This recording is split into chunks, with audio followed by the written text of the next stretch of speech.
রাজ্যে বিজেপি জেতার পরে মোটামুটি সবাই ক্রেডিট নিয়ে যায়, আবার অনেকে ভিআইপি পাসও পেয়েছে, কম বেশি আপনারা সবাই দেখেছেন। পুরস্কার তো দেওয়া উচিত ছিল আমাদের নিউজ চ্যানেলগুলোর, মানে ভোটের আগে যেভাবে কষ্ট করেছে প্রত্যেকে, আর তার সঙ্গে ইন্ডিয়ান মিডিয়ার যে র্যাঙ্ক 180-র মধ্যে 156, মানে এটা করা কি মুখের কথা?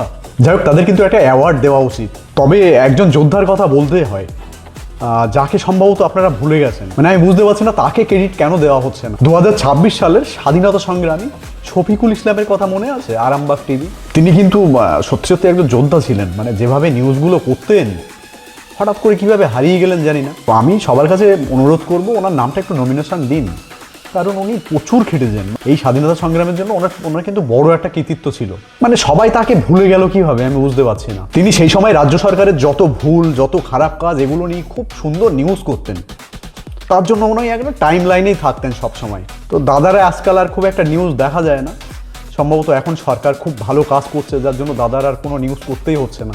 যাই হোক, এই নতুন সরকার আসার পিছনে ওনার কিন্তু একটা বড় কৃতিত্ব আছে। আমার মনে হয় ওনাকে যত সম্মান দেওয়া উচিত।